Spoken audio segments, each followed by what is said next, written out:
Warmly, guys, welcome all of you for the 6th session of K'96. And today's session, James is talking about offshore energy from seabed to surface is the topic in which he's going to be talking. And James has been working in this field for a very long time, and he has his milestones of achievements that he has done. And today he's sharing the basics of offshore energy, and he's also giving us a glimpse of how India is faring in terms of energy consumption and energy forecast for the future is something that James is spending a lot of time on. So over to you, James. So you take it away. So we'll listen to you. And as usual, after the meeting is over, so we'll connect again. Go ahead, James. Yes. Thanks, Balaji. Good morning and good afternoon and good evening to all our friends at K'96 6th event. I'm very, very happy to talk to our Kitwood friends about what I do and what I was doing for the last 15 years, especially in the offshore industry. And I'm very, very happy. Like, it's a great privilege to speak to our friends. Something technically, we always chit chat and talk about our usual family life and other side of it, but never had a chance to speak about what we do, especially in our day-to-day life, and it's a good opportunity. And I'd like to thank Balaji for making this very wonderful platform for us to come and join and speak about our official life and what we do and share our knowledge and everything. It's a very good platform on technology and entertainment and design. And I'm going to speak about something closer to technology and design, and which is related to my work also. And, thanks again, everyone, for joining today. Today's talk about offshore energy, seabed to surface. Before I go deep into the offshore energy, I like to go a little bit deep into the energy side, like basically what's energy and how the energy sources developed in the world, and where we are currently with energy need, and from where we are getting all the sources, and how the energy transition exactly happening in the world, and little bit into the basics of oil and gas, and jump into offshore oil and gas and the challenges faced within offshore oil and gas. And finally, offshore energy, the future. So what's going to happen within the offshore energy, and what's the future development? And today's talk, it's related to energy and something serious. If we talk about, like, energy is the main key economic source in the world, we can say, like one of the key economic criteria in the world, like it decides some political side and economical side and everything. So there are some information data based on the current and future forecast and everything. And yeah, it's a good topic. And if you have any question, you can ask me at the end of the presentation. And as Balaji mentioned, I have included certain data related to India and information. And it's a good timing. We just celebrated India's Republic Day yesterday. And I'm happy to share where India currently with energy sources and what's the future for India in terms of energy sources and everything. So I'll jump into the actual energy side. So yeah, basic energy. So if we take our human body, so the energy itself, it gives the ability to any work. And this is very, very basic thing. So any human body, it requires energy to do anything. This same principle applies for anything else. Like if you compare how the human body works, same thing applies for anything, any equipment or anything. So if you need to get out of the bed, you need some energy. If you need to walk, you need some energy. And even to eat, you need some energy. And again, going back to sleep, you need some energy. So we always speak about supply and demand. So same thing for the human body also.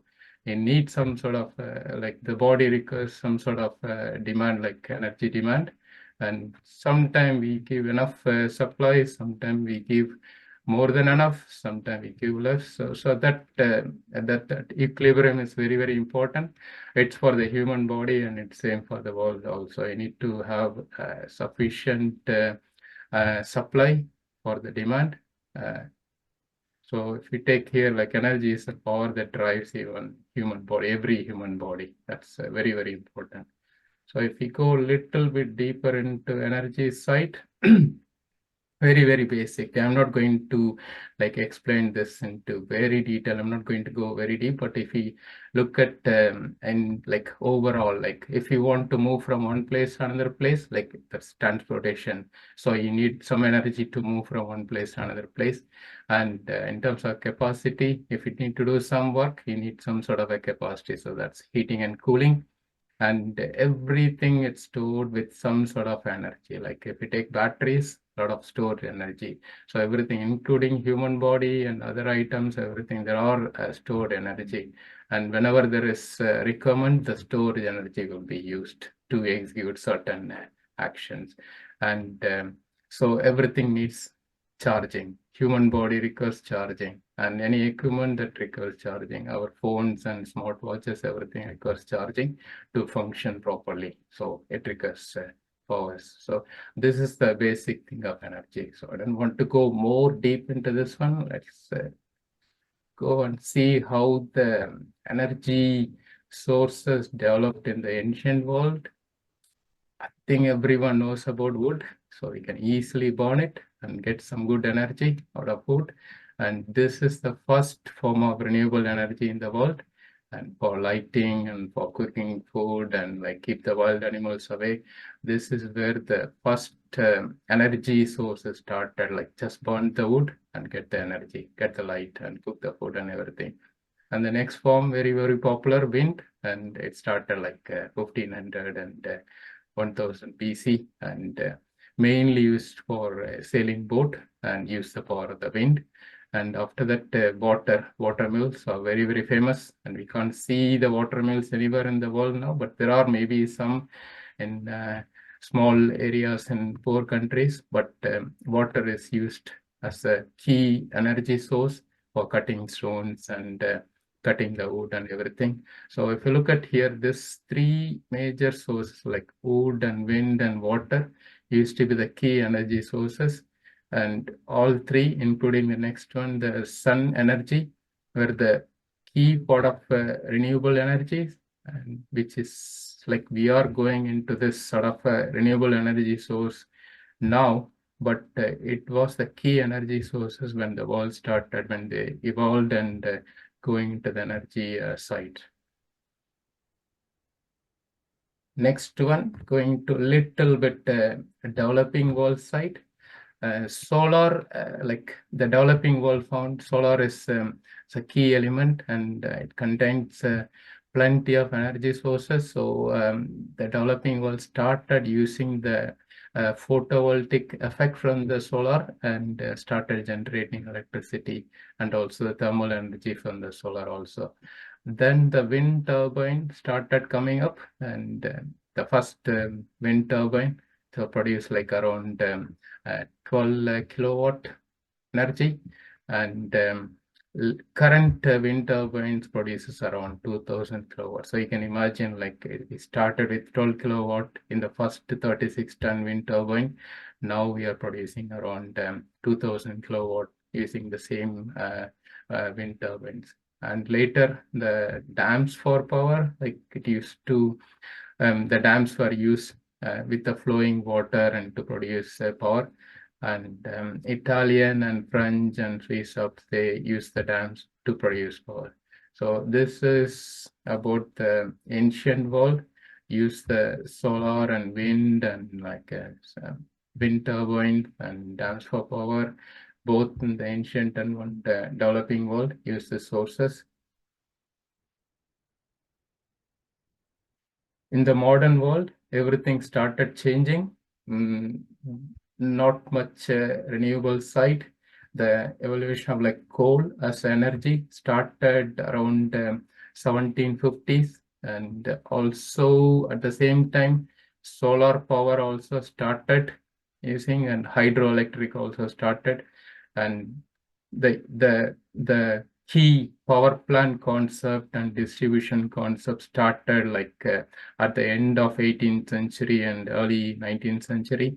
The grid started and other wind farm, everything started in 1900s, and later it's moved around the modern world, like into the oil and gas. So it started with the coal, then little bit of hydroelectric, then power plant and distribution, then usual wind farms, then moved into oil and gas. Then the modern green world energy also started in that region. Like if you see in this, you can see the whole energy. So we have nuclear currently, and we have coal, wind, water, biomass, and natural gas, oil, and solar. Everything we are using currently, but everything started in this modern world around 17th and 18th century. Next, we are going to see a little bit about the world energy need. So overall, if you see, there are like a rapid increasing energy demand. See, in 1992, like approximately 32 years before, the world energy consumption around 92,822 terawatt per hour.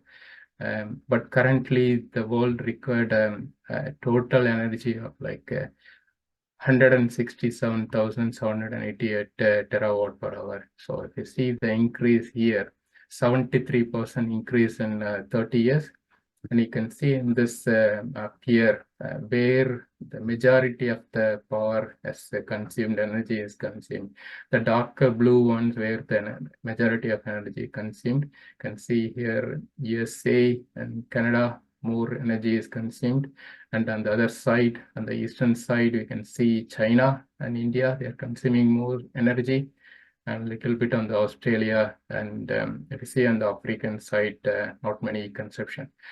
This map on the graph shows very well, like if you go towards right, you can see darker and goes around 20,000 terawatt per hour, so which is in the blue region, and lighter region like yellow and all, like only around 500 terawatt per hour. So you can see less consumption in this area. And you can see where the power and the world energy need is more concentrated. And we can see in the coming slides, like how these countries are meeting their energy need, because their demand is very, very high, but how they are managing to get the supply for this, such a high demand. Next one, you can see like the previous slide I was showing about the overall energy need for the world. And this slide, you can see overall like every per person in the world, what's their energy need. And again, it's the same thing here. The darker ones, it shows, the darker red one shows more energy demand per person in this region of the world. And lighter one, they required less power. And in numbers, we can see India in 1992 per person energy requirement 2813, like 2,813 kilowatt per hour. But currently 2022, 7,143. So you can see the increase here. 154% increase in 30 years. United States, something different. 1992, the requirements were around 89,779. Currently, 78,754. You can see 12% reduction in 30 years, which is a good thing. But they started with higher and like now with a little bit lower, like 12%. Whereas surprising figure here, China around 319% increase in 30 years. So this is the highest increase. You can see China also like the curve. It's nearly here in this region here, 30,000 kilowatt per hour. That's recommended in this region. Even I can say they are more than that, in between 30 and 100,000, around 50. And there are some countries, they even reduce their per person energy requirement. Like one of the country in Europe, Luxembourg, they reduced by 41%, which is a good thing. And Ukraine also reduced in 2021 time. It's because of the war in Ukraine, they reduced by 70%. It's purely because of the war, but only one of the European countries they managed to reduce per person. The main reason here, the countries like India and China, they are developing, and other countries like United States and all, they develop, like they started with higher and they managed to reduce it now. So it's a good graph to show like where majority of the power is consumed per person. And next one, just to highlight the sector, like in which sector more power is consumed. And you can see here, this is our 2023 area here. You can see like around 30% of energy is consumed for transport and for buildings and for manufacturing. So the one in ash color is transport, and green is for building, and blue for manufacturing, and other orange is for non-energy. So this same trend is going to continue until 2050. Like nearly 30% for transport, and like there's going to be a slight increase for the building side, because with all the energy issues and cooling some area and heating and global warming, all those issues, like we need more energy for cooling certain countries, residential, and for office occupation purpose, and certain country requires more heating also. So the building is going to consume more energy, and other manufacturing, it's going to be somewhat similar and with a slight increase. So this is the trend. So you can see here, energy is definitely required for all these sectors in another 20, 30 years time also. And this trend is going to continue. The units here, it's like each is called like exajoule. It's a big number, and they can compare with the usual, like the basic joule value. It's 10 to the power 18 joule power required, and numbers are like 500 exajoule per year. So it's quite high numbers, high demand for energy. And just a summary with all the current energy sources and where it's consumed and from where we are getting the energy. So oil, it's 33%, and coal, it's another major fuel, 27%, and gas, again another 24%. So all this three, oil, coal, and gas, adds up and gives a summary of 84% of the primary energy source in the world. There are other sources like nuclear, just only 4.3%, and there are hydropower, and there are wind and solar and biofuels, and there are other renewable sources. So the combination here, like between 84 and 16%. So 84 is the usual common fossil fuels, and other 16% coming from non-fusel, but it's not renewable completely. So renewable is only like 11.4, but there are like nuclear contributions there. That's also adding up into the global energy need. India currently using 50% of coal for power generation. So this is like average consumption by source in the world, but it differs from country to country. If you take India, taking like more coal as the power source, and India also taking like around 14 to 15% gas. India trying to increase the gas usage by 24-25%, but currently India using like 14 to 15%, using more coal for the power source, around 50%. Next one. This graph shows like how all the different energy sources I have showing before, like developing world, from where they started with coal and slowly moved into fossil fuel. This graph shows around 1800, the primary source, like traditional biomass energy. This traditional biomass energy, it started with a small amount, but the same amount is almost like kept maintained Unfortunately, this level never increased in the world in the last 200, 300 years. It's still maintained the same level. There are like coal started coming in at the back end of like 1850, and it started increasing. The energy source coal started increasing its percentage very well, and oil started coming up around 1900, and also gas started coming up around 1900, and it became like a major source. And solar power, like 30 years before, just 1 terawatt per hour, and now it's 3448. And wind also, like 30 years before, just 14, now 5488. Natural gas keep increasing. 30 years before, to 20,063, now 39,413. Oil used to be like 38,000, now it's around 53,000 terawatt per hour. So all started moving around the fossil fuel around this 1900, and started going towards fossil fuel completely. And you can see the proportion here. Gas around 24% and oil 33% and coal 20-some%. It sums up 84%. Everybody is talking about energy transition now, so everybody wants to do this energy transition and move away from fossil fuels and avoid the global heating issues and global warming issues and everything.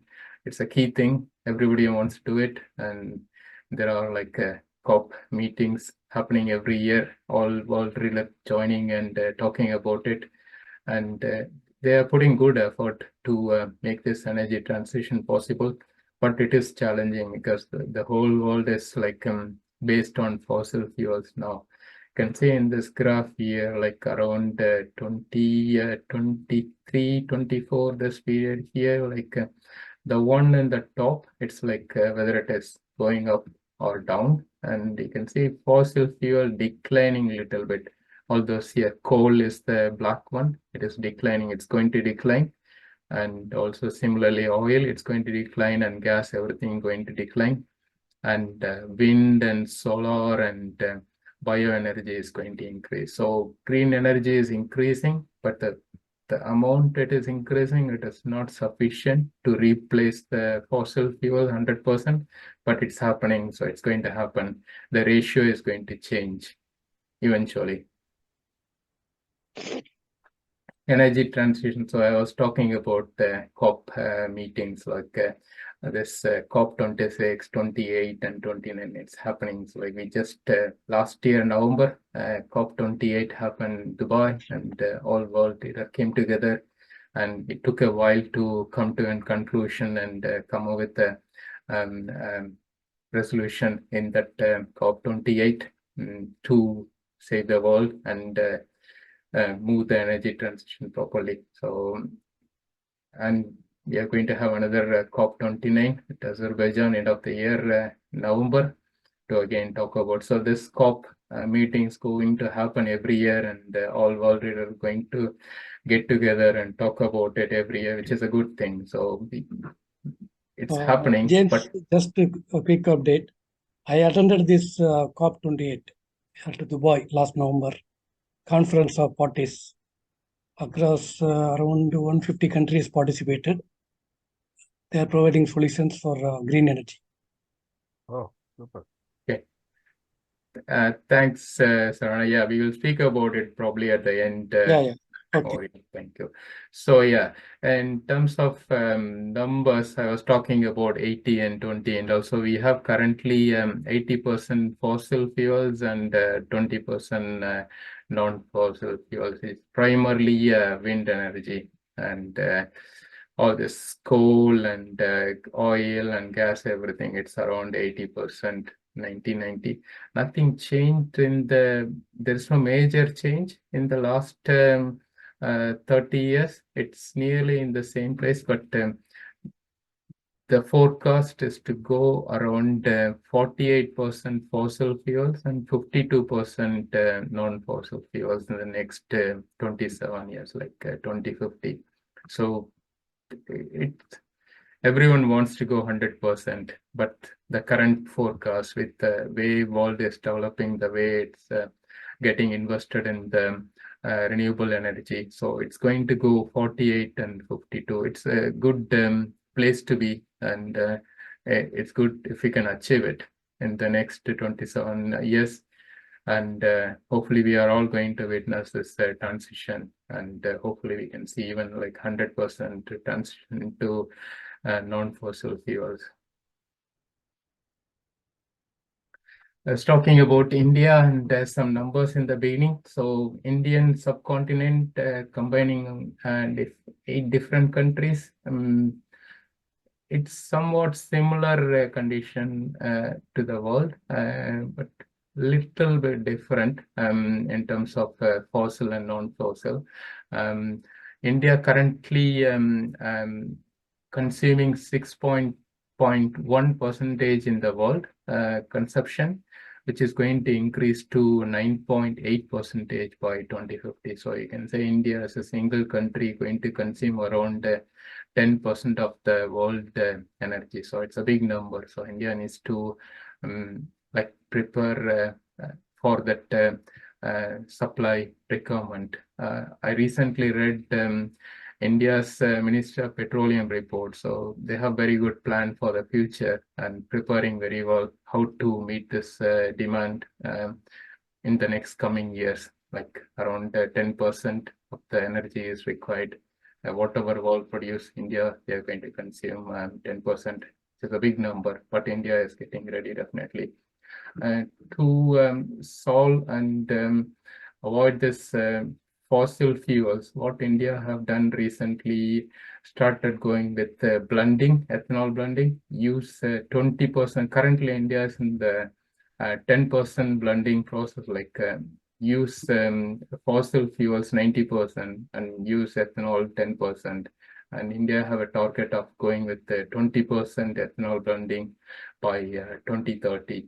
So how they are making ethanol? It's mainly from sugar cane and damaged food grains and surplus rice. USA currently leading this one. I think they are in the about 20% or 24% in ethanol blending. There are other countries, some European countries and Brazil and all, they are doing very well. The problem with ethanol blending is the efficiency going to reduce little bit, but still it is more greener, and adding ethanol by using damaged food grains like waste food products. That's a good initiative done by the world, and India also leading this initiative very well.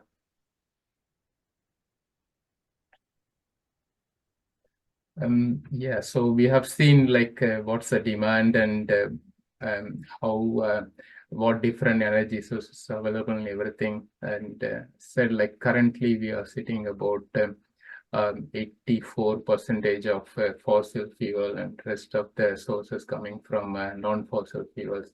And as fossil fuel, oil and gas is the primary source. I want to talk a little bit like basic about how this primary oil and gas industry started in the world, and how the whole thing happened. Ancient ages, oil and gas were used, but they were using without knowing exactly how this is getting produced and everything. They're just using some seepages coming out of the ground and used for burning stuff and all, but without any proper knowledge. They are using the oil and gas source just coming out of the ground. And modern history, modern industry started around 1847. And this is the primary energy source currently, and it also decides the world economy in most of the places. And yeah, we witnessed Gulf Wars, which is primarily based on oil and gas, and between like Kuwait and Iraq and all. There are, I believe, like there are 2 different Gulf Wars happened in the 1990 period, which is primarily based on oil and the economy, who is going to get the share and all those things. So it's a primary source, and there are some political moves happened time to time to decide the crude oil price and everything. So if you see the reserve, currently what the world having oil reserve, it's around 1,564 billion barrels. That's the current oil reserve. And in this, Middle East have almost half of the oil reserve. And India too have some oil reserve, and other countries have the rest of the reserve. And daily oil demand is around 100 billion barrels per day. And the yearly consumption is around 5 barrels per person yearly. So that's why it's getting consumed. And the total demand is 100 billion barrels per day. But every person, this is very, very average, and 5 barrels per person yearly. With this reserve, 1,564 billion barrels, we have oil left for 47 years. This is proven oil reserve. This exploration and finding more and more reserves are like continuously happening. So maybe next year this oil reserve might increase or decrease. It depends on the exploration and finding more and more new reserves. And gas side, we have around 6,923 trillion cubic feet in gas reserve. And similar to the oil, nearly half of the gas reserve, it's in the Middle East. And also gas demand is around, it's a big number, 1 million cubic feet, but we have in trillion. So there is enough gas reserve. And in terms of yearly consumption per person, it is 17,407 cubic feet per person. And it's gas, it's a good thing. It's more than oil reserve. So it's 52 years of gas left in total. And we have seen the reserve. If we see the production here, oil production, both oil and gas, US, they are leading the production, like 18.5% produced by US oil, and followed by Saudi and Russia, and India, it's in 21st position. So India too have a good oil reserve, but they are not producing more at the moment. They are like keeping the reserve for the future. And for the gas, again, US, they are leading with the production with 23.1%, followed by Russia. Russia, they have more gas reserves, and they are producing more and supplying to Europe. And followed by Iran, and India, it's in 26th position in the gas production. So India gas reserve mostly in offshore area, and they do have a good reserve, but they are not producing more, and they are trying to get it from Middle East, the gas for their use. Basics of oil and gas, so we have seen like the reserve and demand and everything. So basic, like how this whole thing, how this oil and gas initially happened, how whole thing, the whole reserve and everything happened. So in this picture here, the one I'm showing on the right side, you can see here a lot of small, very small marine and lake organism are living in the surface level. So everything like died and went into the bottom of the sea level and become like a rich organic sediments. And slowly they were squeezed into the bottom of the seabed, into the deep area. And this is where, when it all migrated into the deep rock water area. So with temperature exist in the deep earth surface, this cooking started. All these things, whatever ingredients came from the top of the sea, everything went into the bottom. It became like an ingredient for the cooking.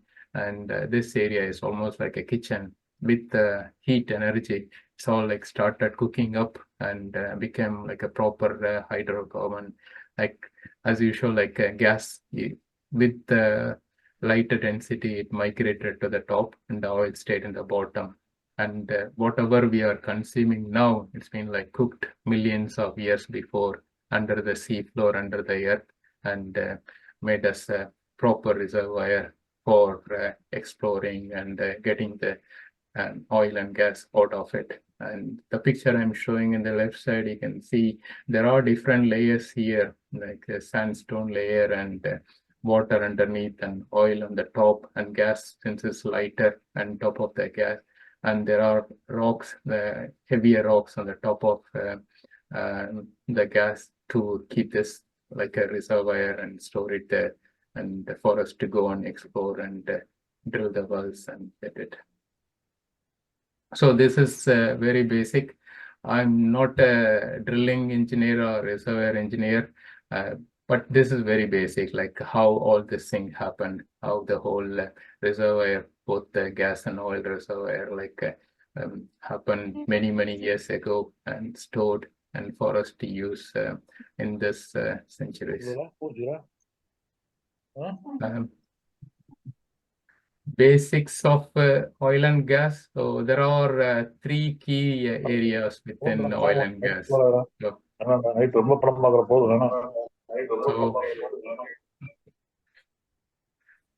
any industry will have different sectors. So in oil and gas also we have 3 key sectors. So one is called upstream, the another one is called midstream, and the last one is called downstream. In the upstream side, so the whole exploration and production happens like either offshore or onshore. So or like oil and gas getting explored and produced. And in the midstream sector, the transportation happens like either storing or transport for further distribution and for further refining and purification. So some people work on upstream side, some people work on midstream side, and some people work on downstream. So it's all like very major sectors, and this thing happened only in the onshore side, on the surface side, the downstream distribution and refining and purification.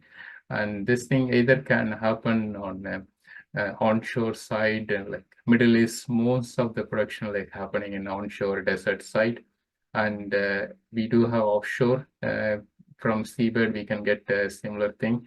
So that's why I call this whole session offshore from seabed to surface. And I'm going to speak more about how this thing happened, this upstream side and midstream side, and how we are transporting to the downstream surface, the whole thing from offshore to onshore. If we compare onshore and offshore, like the resources are beneath the earth's surface, but in offshore, it's beneath the ocean seabed. It's very expensive. Comparing drilling happening in a desert or same drilling we need to do it in offshore, some remote location and remote water depth location. It's very challenging environment, and deep water also. The water depth ranges from just 30 meter to 3,000 meter level of water depth. And offshore, the pressure and temperature coming out of the wells are quite high, and more risk in offshore. But still, the resource in offshore side is more and more there, and people are more and more exploring in offshore side also. This slide shows the overall picture, how the offshore industry works and what all things are there within the offshore oil and gas side. You can see here pipeline bundles and trees and manifolds and FPSO platforms, and this water depth, as I said before, it varies from like 30 meter to 3,000 meter. On the right side, I'm showing how the whole thing, like from where it started and where it ends, from seabed to surface. There are trees here. This is where the oil or gas is getting produced, and it goes through a manifold or structure or towhead, through pipelines or bundle, and again through structures, and again it's getting transferred to the platforms and the FPSO. And from here, from this platform, it's getting transported to a surface by means of additional pipelines or oil tankers. So I'm going to explain each one of the things. It might look a little bit strange to see this picture on the left side with various items within the seabed, and right side here the flow diagram. I'm going to explain each one of this system here. the certain basic thing, how it works and all. So the first one, upstream side, exploration, drilling, and putting the trees and everything. So how the exploration happens, the oil or gas resource might be anywhere within the offshore. So that needs to be explored to find out exactly the presence of the resource and reservoirs. So the initial stuff, if possible, can be identified by means of like natural oil sweep, which is again very difficult to look at in offshore and deep water. So it's done more technically nowadays with the geological survey using seismic survey and all. It's very, very risky to go and explore somewhere middle of nowhere and find out the source, and you need to send a vessel and do the survey and find out the result. And sometime it will be positive results, sometime it will be negative results. So once this reservoir is explored and identified, and there will be a drilling process.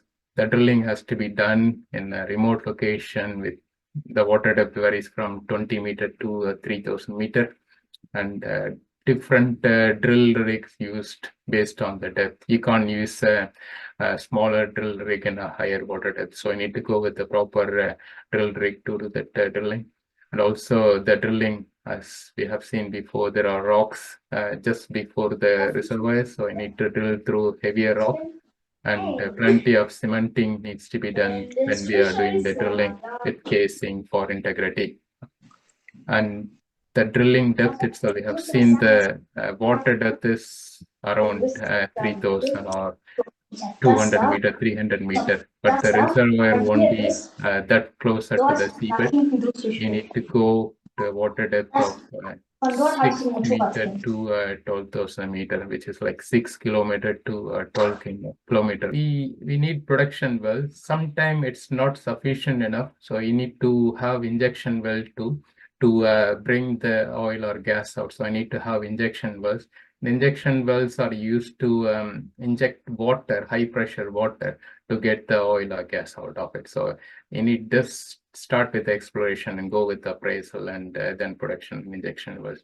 This is how the drilling works. So once the drilling done, everything is ready, and we know there is some oil, and we need to have some trees to control the flow and everything. So trees needs to be installed in the drilled wells, and first one subsea tree installed in 1961. So it's not very old industry. So started in 1961, and you can see the tree here, the structure here. There are complex piping and valves within this trees, and surprisingly, it's all called Xmas trees. It's got this name maybe because of the shape, similar to a Christmas tree.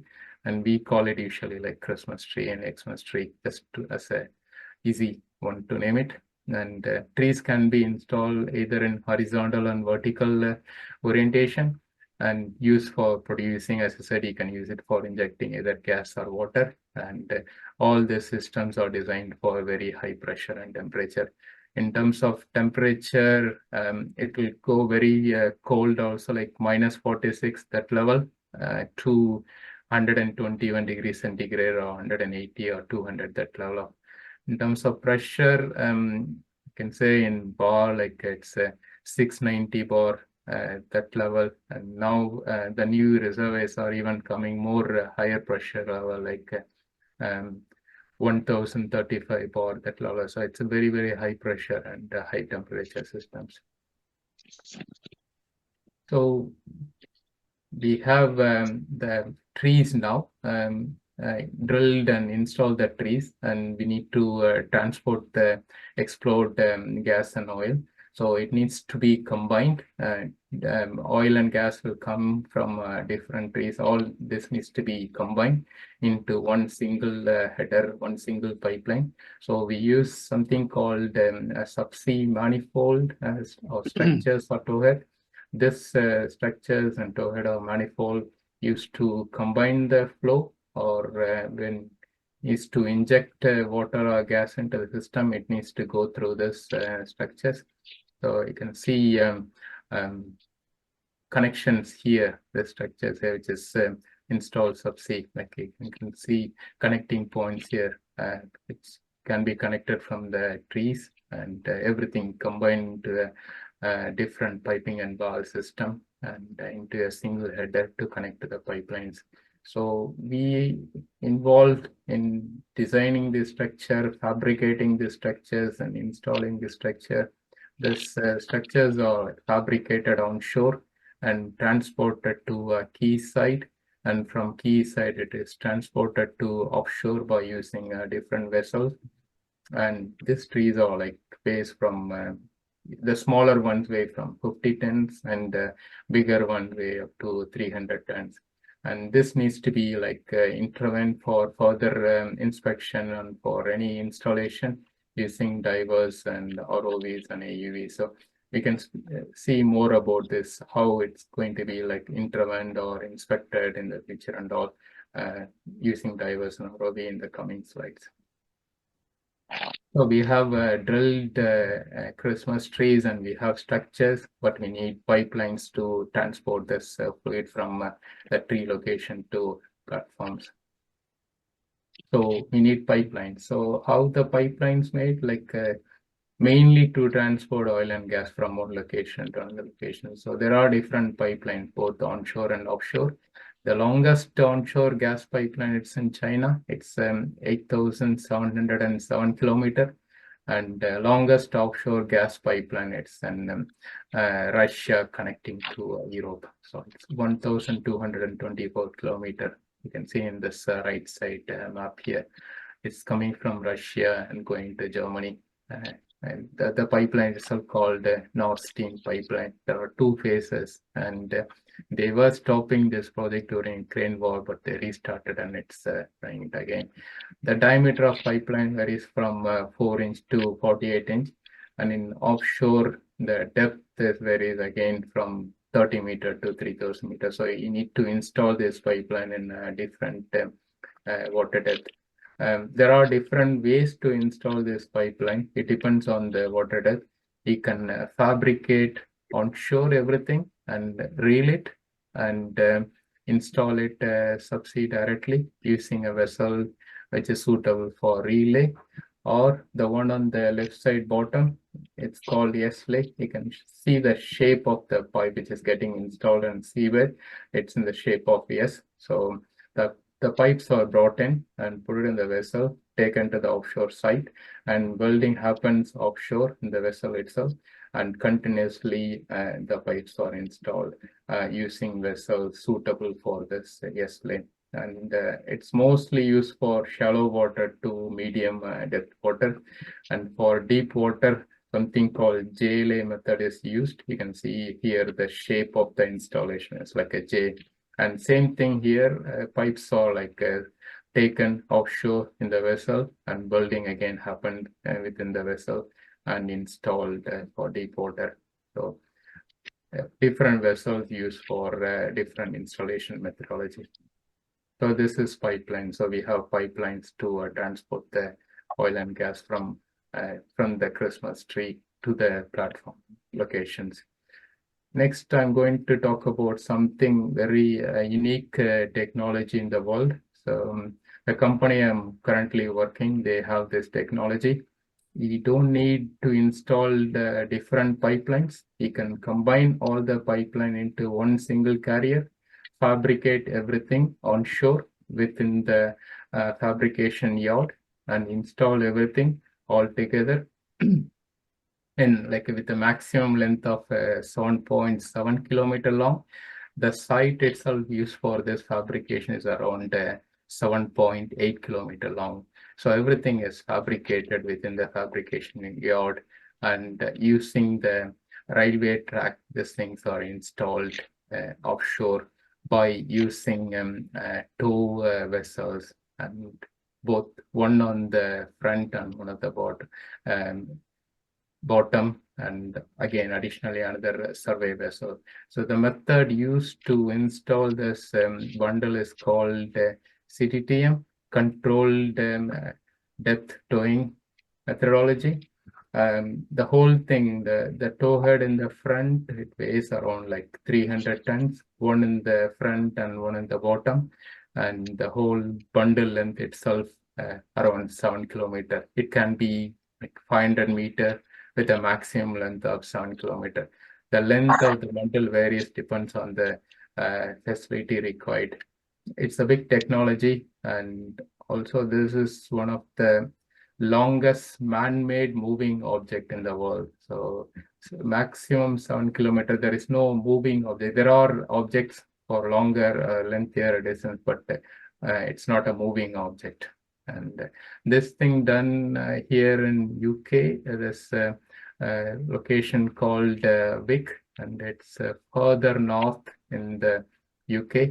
And most of this bundle, whatever fabricated, is installed in North Sea location. It's in between UK and Norway offshore region. Next one, we have trees and structures and pipelines and bundle, but we need some platform to process the oil and gas produced. So there are different types of platforms, and you can see all this red regions here, where you can see all these offshore platforms are exist. More in this North Sea region, what I was telling before, between UK and Norway and Denmark, and few in Australia and African regions here, and Gulf of Mexico and Brazil, all those regions here. You can see lots of red dots here, and a lot of drilling and offshore work happening in this region here between UK and Norway and Denmark area. There are different types of platform. It depends on the requirement. There are manned and unmanned platforms. So if it's a manned platform, it can accommodate up to 250 people. And also it's required for drilling. Some of the drilling, you can have it within the platform itself, or you can use the platform for storing and to process oil and gas. It's mainly to like split oil and gas separately, and transport oil separately and gas separately. And also if it's for accommodating purpose, so you need to have separate accommodation quarters within the platform itself. You can't combine the processing area and accommodation for safety reasons. And world's longest standing platform here, it's in North Sea. It's built in 1974, so it's still in operation. Next one, so we have everything now. We have platform, we have pipelines, we have structures, everything installed, but it needs to be installed and inspected and maintained. And also we need vessels to install this stuff, and also for maintenance. So for installation, there are different pipeline installation vessel use. For diving, there are different diving vessel use. For ROV, we have different vessels used for ROV use. And the vessel varies, depends on the usage, starting with a length of 150 meter and with a width of 26 meter, and different deck spaces based on the usage, from 1200 meters to 1500 meters at level. And it also accommodate people, varies from 100 to 150, 200 people can be accommodated. Some vessel, like it costs a lot to rent even for a day. Some is like a 500K USD day rate for different vessels. Diving, installing, like for installing, for completing the installation, you need divers to go subsea and dive and install or intervene if required, and also inspect if required. Legally, government will allow for divers to go up to a water depth of 200 meters. So anything more than 200 meters, they are not allowed to go and dive and do this. How this diving happens? So divers getting trained and get make themselves ready for diving into such a harsh environment and water depth like 200 meters. So they need to go into a saturation diving bell and get into that saturation chamber, get ready and stay there, and go into the offshore field and do the job and come back to the diving bell, stay there, and that's how they do, and shift time. So once their whole shift is over, like 2 weeks or 3 week shift is over, they will come out of the chamber and come out of the vessel. So the special vessels are used for this diving. It's called diving support vessels. You can see here divers are like doing different tasks here, starting from connecting and inspecting and all those things. So they will be connected with umbilical, which with this umbilical they will get the required power and gas and everything for their operations. Next one, I was telling, like divers can go only 200-meter water depth. So anything more than 200-meter, you can't send divers. So there are like remote operated vehicles are used, underwater vehicles are used for anything more than 200-meter deep water. So this is started used by US Navy early days in 1960. Then it started getting into subsea oil and gas installation intervention from 1980s. It can go to 4,000-meter water depth and connected using tether, which will provide power and signal from vessel. The ROV itself can do any type of operation based on the programming. It can do torquing and pulling and pushing and all those operations.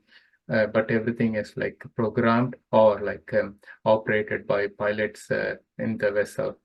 And also remote operating also possible now, like you can operate from here for the ROVs in Brazil or Gulf of Mexico, anywhere. That's also happening now. And there is no diving risk here. You can send this ROV to go and do any operation. With the latest development, there are AUVs now, autonomous underwater vehicles, which you can send without any tethers or anything, with the docking stations on seabed to get charged. And even further development, we have autonomous intervention vehicles to further interventions. These are all smaller ones compared to the ROVs. So we have seen everything now up to platforms and how intervention happen, how installation happens using divers and ROVs and everything. So we have the oil and gas now. It needs to be refined and purified. This thing mostly happens onshore. I included here like a graph here showing the oil price, how it was fluctuating from 1990s to current level here.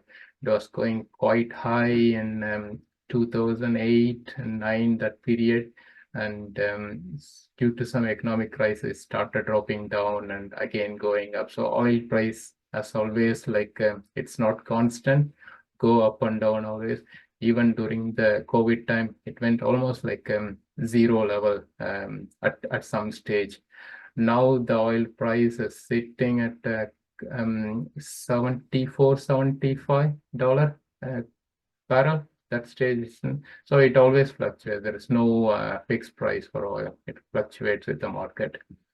In every barrel, I was talking about barrel many times. So in every barrel, you can get 19. So 1 barrel is equal to 42 gallons. In every barrel, you can get around 19.5 gallons gasoline and fuel oil, and there are jet fuel and asphalt, kerosene, and different lubricants, and there are petrochemical products. So 1 barrel itself, it's not just petrol or diesel. So there are different products coming out of the crude oil barrels, and there are different crude oils. It's not just one type of crude oil obtained from different locations. There are heavy sweet ones and there are heavy sour ones. So the heavy sour ones are very, very difficult to handle, and the sweet ones are better ones to handle. And there are medium one with light sweet and light sour ones. So the sour one determines how difficult the oil is going to be to handle and define it. And the sour ones is directly proportional to how much sulfur content within the oil. So more sulfur, more issues, and that needs to be removed completely during the processing time. The picture on the left, I'm just showing a basic distillation process, how the crude oil sent to the furnace, heated up and distilled here. And we do get some sort of some level of gas from the crude oil too, which is coming on the top, then gasoline and kerosene and diesel oil and fuel oil and lubricator oil and asphalt at the bottom and everything. This is a very basic picture on the left side. But if you see one on the right side, it's not this basic. It's shown here as simple. It's a very complicated process. But you can see various products are coming out at different level. So if it's with high sour content, there will be some sulfur coming out, and there will be LPG coming out, and jet fuel, and kerosene, and diesel oil, and fuel oil, petroleum, and asphalt. So everything is obtained. That's the reason the refineries will look massive process. So everything needs to go through different plants within the refinery to obtain the products from the crude oil sent to the refinery. For the refining and purifying, the refining capacity of every country is very, very important now. So everyone needs their own gas and oil products. So to have that products, they need to have enough refining capacity. And if you have more refining capacity, it's good. You don't need to get the refined products, buy the refined products. You can get the crude oil and refine yourself and use it. USA having the highest refining capacity, followed by China and India in the 4th level here. Some countries, like smaller countries like Singapore, do have enough refining capacity. And this map shows the refining capacity. Certain countries and all, they don't have much refining capacity. So what they will have to do it, they have to buy the refined products from other countries. Those they can produce and refine and sell. So most of the African countries, they buy refined products from Middle East. What they do. First refinery was built in one of the European country, Romania, in 1856, and as largest refinery, it's in India, owned by Reliance Industry. It's in Jamnagar, with a processing capacity of 1.4 million barrels per day. So this is quite high number. So the largest refinery used to be in Saudi Arabia before. It's called Ras Tanura refinery, but India managed to expand capacity of this Jamnagar refinery and go with this 1.4 million barrels per day, and which is the largest refinery in the world. And surprisingly, India having the oldest operating refinery also in Assam. It's built in 1901, and the place itself where this refinery exists called birthplace of oil industry in India. So Assam used to be a leading oil and gas hub in India, even pre-independence period. Most refinery take the crude oil by means of pipelines or tanker trucks and rail, and refine it again, send it out by means of pipelines or tanker trucks or by rail, the refined products. Distribution. So there are different ways of distribute. The same like you are getting the crude oil intake, you can distribute by using trucks, and also you can distribute the gas using tanker ships. There are ships mainly built to transport gas, and there are ships mainly built to transport oil, and there are plenty of pipelines running either offshore or onshore to distribute refined petroleum products. Trucks, if you see these trucks, the capacity is 28,000 liters. This is mainly to transport either gas, petrol or diesel. With this 28,000 liters, it can full 560 cars, average capacity of 50 liters capacity. India currently have 18,000 kilometers of gas pipelines. So can see in this map here on the right side, there's various pipelines running between north to south and from west to east. India is trying to increase its 18,000 kilometer of gas pipeline to 30,000 next 4 to 5 years time. So they can increase their gas usage from like 14 to 15% to 25%. That's the target for Indian government. So more gas will be used than coal. So the proportion can be compensated very well. There are plenty of petroleum products. Put here like a picture here showing various different petroleum products. Certain products probably you can't imagine, like more medicines are coming from petroleum products, and contact lenses and all our running shoes made from petroleum products. And there are a lot of plastics and paints and tires and roads also made by petroleum products. So it's not only diesel or petrol or jet fuel. So there are other components made using petroleum products also. So almost there. So we have seen everything. We have seen drilling and like structures and pipelines and refining and distribution, everything.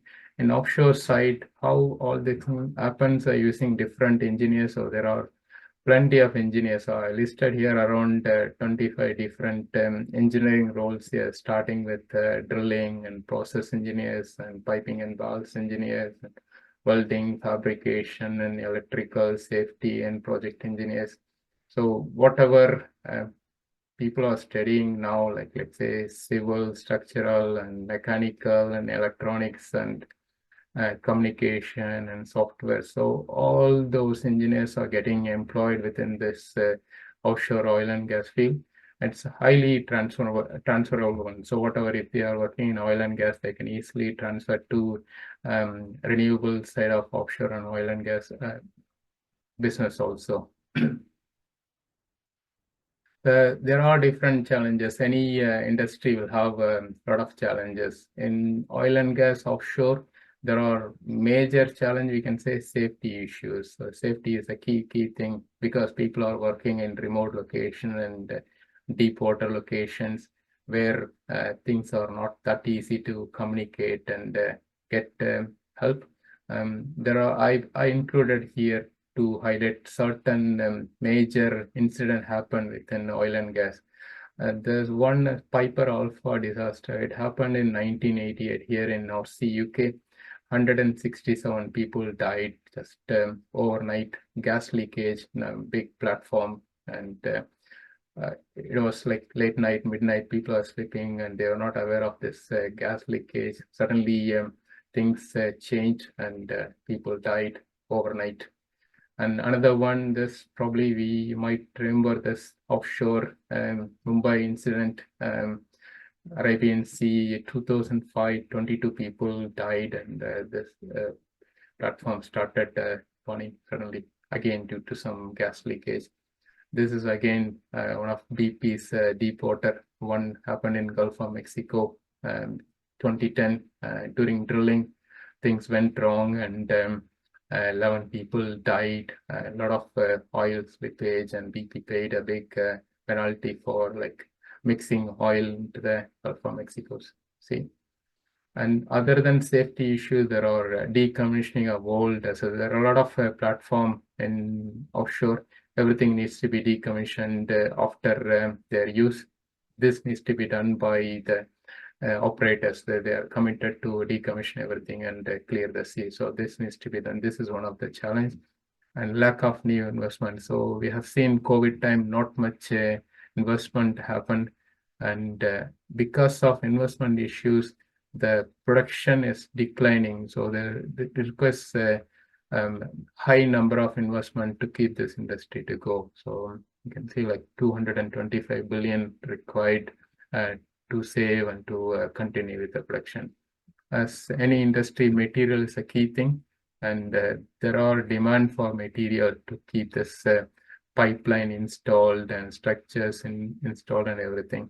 within this offshore oil and gas, there are exotic material use. I didn't touch much about the materials here, but the material required to be installed subsea and seawater level and all requires high level expensive material. So demand for material always there in this industry. Almost there. So we have seen offshore oil and gas and how it is getting produced and everything. So it's not only oil and gas in offshore. So there are new more renewable energy sources are coming up in offshore. So we have a lot of fixed wind coming up in offshore and floating wind also. The difference here with fixed wind, you can only produce fixed wind energy from one location. With a floating wind, you can easily float and move from one location to another location, and you can keep changing your locations. This graph shows here how it's going to change with the floating and fixed and offshore energy sources. So it is going to increase over the time. It's going to be one of the primary source other than oil and gas. There's more energy is going to come from offshore, from fixed and floating wind. And there are tidal energy sources available offshore, and other than tidal and fixed and floating wind, there's going to be hydrogen production also is going to be happen offshore. There's plenty of seawater and plenty of hydrogen within the seawater. So there's possibility to produce hydrogen and use it as an alternative source to carbon-based energies. And other than this energy production, so there's plenty of carbon getting burned and needs to be captured, needs to be stored to save the world and keep away from carbon sources. So what's happening offshore is like carbon is getting captured onshore and it's getting transported and stored under the sea. So this is one of additional energy transition stuff happening offshore, and is becoming another major industry within offshore, carbon capture and storage, CCS. Almost there. So when I selected this topic, offshore seabed to surface, I selected this topic. I don't know where to start and how to form this whole talk and everything, from where to start and where to finish. So as usual, I was like, I always like look for some good Tirukural. This particular Tirukural, அழிவதும் ஆவதும் ஆகி வழிவயக்கும் ஊதியம் சூழ்ந்து செயல். இதுல என்ன சொல்றாங்கன்னா, ஏதாவது ஒண்ணு செய்யறதுக்கு முன்னாடி என்ன செய்யறோம், அதனால அழிய போறது என்ன, அதனால என்ன ஊதியம் நமக்கு கிடைக்க போகுது அப்படின்ட்டு பார்த்து செய்யணும் அப்படின்ட்டு திருவள்ளுவர் அழகா இந்த குறள்ல சொல்லிருக்காரு. பொருட்பால்ல தெரிந்து செயல் வகை என்ற குறள்ல இதை oil and gas production and offshore இதெல்லாம் இதுல பொருத்தி எப்படி சேர்ந்து வரும் அப்படின்ட்டு பார்க்கும்போது என்னோட ரிஃப்ளெக்ஷன்ல இது எப்படி let reflect on what is diet, that is marine and lake organism. So it's all diet and what's generated, so hydrocarbon generated, and from this what will be ultimate gain. So we are getting energy for the world and then act. So அதுதான் நான் இதை translate பண்ணி பார்க்கும்போது எனக்கு ஒரு நல்ல குறள், இதுக்கு ஒரு பொருந்தி வர குறளா தெரிஞ்சது. ஸோ அதை இன்க்ளூட் பண்ணிருக்கேன். So in summary, so there is plenty of oil and gas reserves on the ground. So there is no issue at the moment, and alternative energy sources are available. But demand for energy is keep increasing. So what we can do from our side, we can switch off when we are not using any energy, any power, and walk and cycle as usual when possible, and save the energy. So that's it from me. So I'd like to thank Karanya first of all for giving me this basic engineering knowledge to explore and learn more.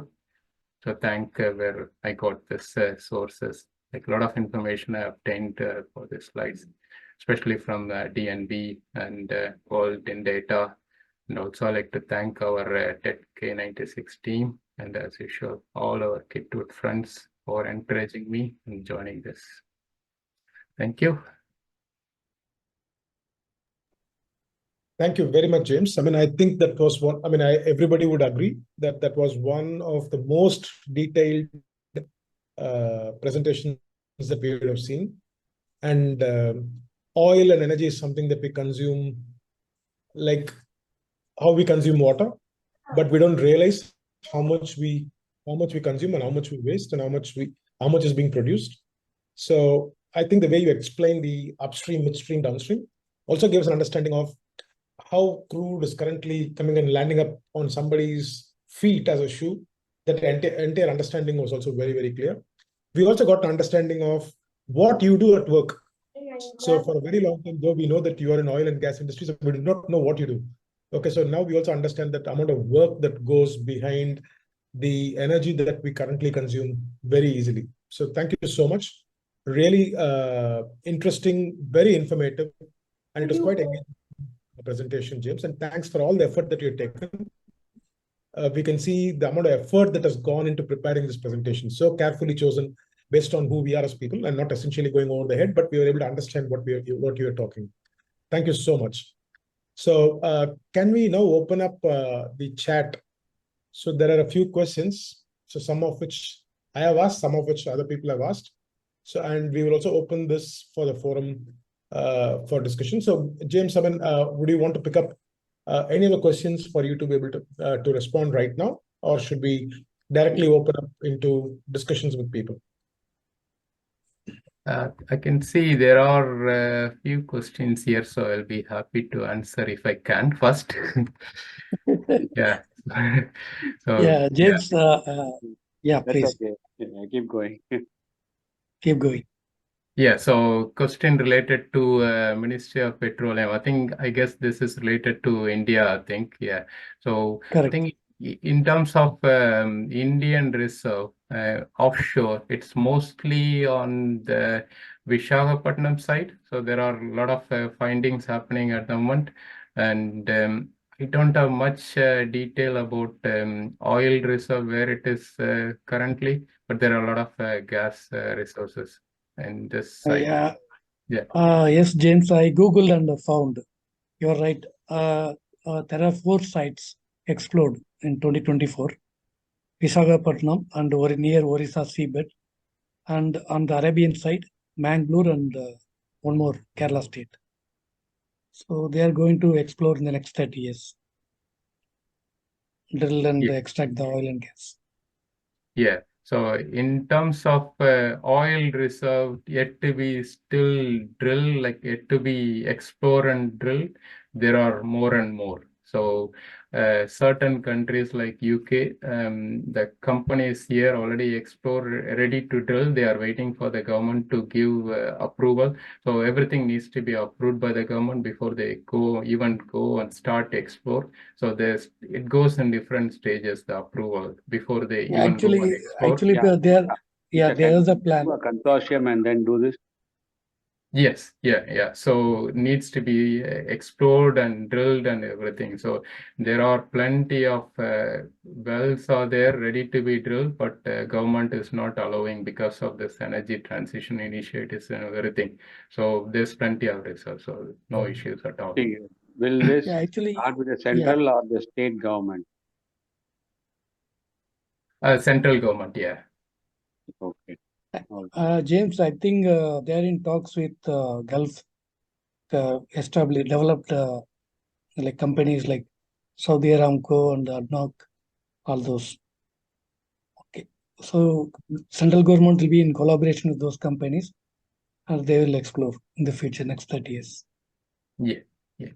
Yeah, next one from Balaji about sour and sweet. Yeah, so as I said before, like sour is very difficult to handle, even for eating. And same thing with the oil also. So it's if it's sour means more sulfur content. So there's no big use for sulfur. So the sulfur needs to be removed. And handling sulfur also, it's very, very difficult. So you need to have proper material to handle sulfur. So that's how. So if the crude oil is more sweet, it's easy to handle, And certain refineries only can take sweet crude oil. Certain refineries can take sour crude oil. So they need to have that facility to remove the sulfur content before they can process further. So that's Yeah, how you it. demonstrated that in that flow diagram. Yeah. In sour gas or sour crude oil, there is a sulfur recovery unit. Yeah. They'll recover the sulfur and Yeah, I worked on a sulfur recovery unit long time before in Saudi. So and similarly, the crude oil price will differ. So if it's a sweet, the price is high, and sour, the price is low also. And Vinod's question is. yeah, so there are environmental marine engineers that work in offshore rigs. Yeah, definitely there are environmental and marine engineers. So good thing with marine engineers, we have a lot of marine engineers working with us, and the knowledge they have in terms of offshore side, it's very useful for us. So we employ a lot of marine engineers to work with us to design the vessels, to design the offshore platform, everything. And there are environmental engineers to take care of the harsh environmental exist within offshore. So there are both the environmental and marine engineers working in offshore field. There's a second part to it, James. Yeah. Since sea is not part of any country, who will enforce safe marine life under the sea? Yeah, like I was talking about North Sea, it's one of the famous offshore site in the world, and the place I'm working, like Aberdeen itself, it's called offshore capital of Europe for oil and gas, and it's not belongs to one country, the whole North Sea. It belongs to 8 different countries. Some of the North Sea belongs to UK, some belongs to Norway, and some belongs to Denmark and even Germany. So 8 countries have this North Sea, and different country, they do have their own standards and regulations. So it depends which part of North Sea we are working in, and we need to comply with that country's requirements. And every country, they have their own standards and regulations. So it depends on the country we are working in. And we do get projects from Norway and get projects from UK and from Danish water and different areas. So I didn't mention anything about fishing here. So we are talking about offshore here and oil and gas here. And before oil and gas, there was heavy fishing happened, and even now fishing happening in this areas. So how it's controlled, like the fishermen, there's big coordination happening between offshore oil and gas and fishermen, and there are certain areas they can go and fish, certain areas they can't go and fish. So everything coordinated, and they get information when they can fish, when they can't fish. You can see this pipeline is getting laid and bundles getting laid, and they need to be careful. They can't go and damage their fishing net when this thing happening, and they can't go and damage their fishing net where there is a structure with heavy 300 tons, and they can't go and pull this heavy 300-ton structure and damage their whole boat itself, fishing boat itself. So it needs to be coordinated, and they need to get information before they even go and fish. Okay, to answer Balaji's question, how marine environment is affected with platforms and these oil drilling explorations. In Abu Dhabi, there are many marine environments, okay, many satellite platforms, okay, but it is shallow water compared to Europe. Traditionally, Arabians are fishermen, so they will not compromise on that. So, like, it is like for sweet service. Okay, we can see dolphins jumping around the platforms. They do fishing near that area also, and only the sour gas or sour crude oil, that area is prohibited. Good. So, James, I mean, I have one thing. yeah, What is this fracking oil is all considered? Why that is considered the most dangerous to the environment? Yeah, I was I was planning Who is to, this? I didn't include in the slide, but I was planning to talk through when we are talking about drilling and trees, and also about fracking. So the difference between fracking, the shale gas or oil, is it's more unconventional process comparing to the traditional oil and gas. It's more conventional process. And I was telling about the drilling depth. So it goes from 6,000 meters to 12,000 meters, the traditional conventional oil and gas drilling and exploration process. But fracking happens in a water depth of, in a drilling depth of 500 to 1,000 meters. So it's very close to the water level. We use it for normal farming and other uses. So when they are fracking, so high pressure of water getting injected to frack the rocks, which are like very, very soft sediments, it's easy to frack it using the high pressure water itself because the rock is very soft.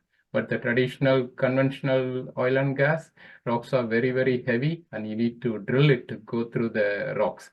So that's how the fracking happens. And this fracking shale gas is in like horizontal level, whereas conventional one goes in vertical, it goes in deep, but this is like spreaded in horizontal, so you can easily drill a vertical hole and go horizontal and push water, high pressure, and push the gas out of it and get the gas. So it is easy to explore because you're not dealing with the high depth here, but you are polluting the waterbed by injecting and exploring and pushing the gas out of it.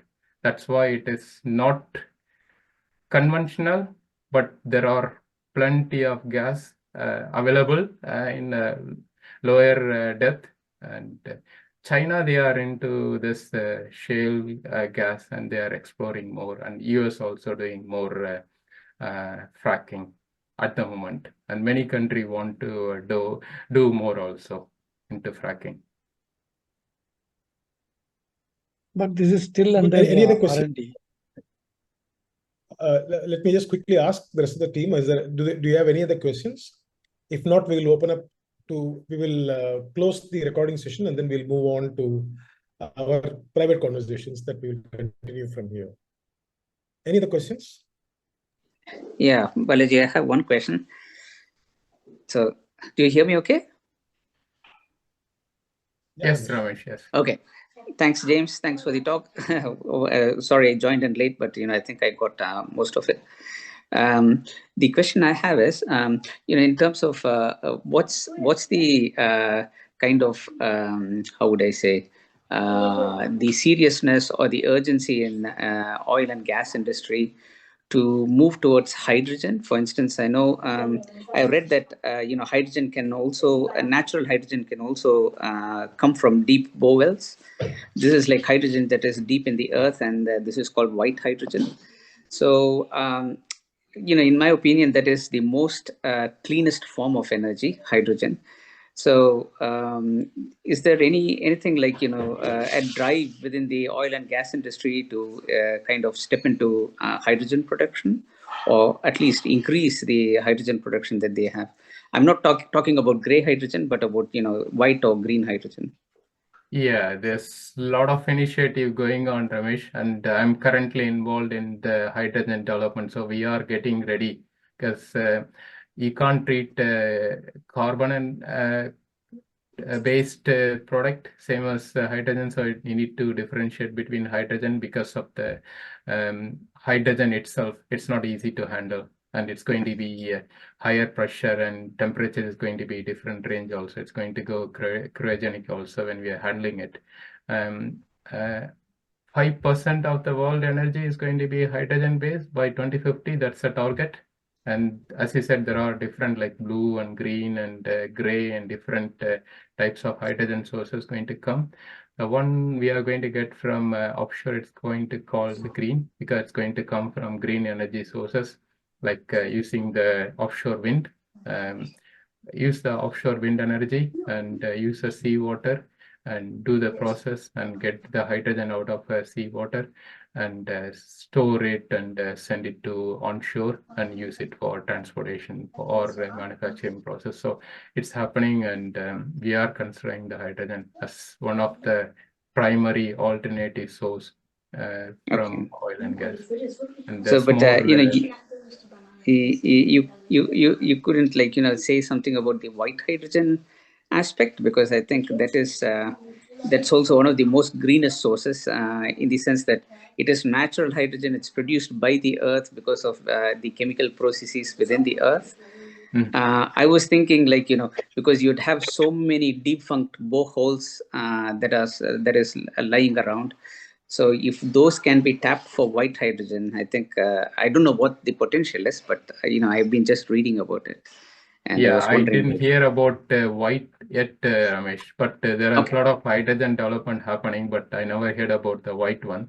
But the green and blue and all happening, so it's going to come, and it's going to become one of the primary source, primary in the sense 5% contribution from hydrogen. I think France has already started looking at white hydrogen. If I'm not wrong, they are the first country to explore something. Moving away from green, white is abundantly available. I think they are starting off something already. Somewhere I read some time before. Yeah. Thanks, James. Ramesh. Thank you. So it's stop now, Balaji. There are no more questions, so we will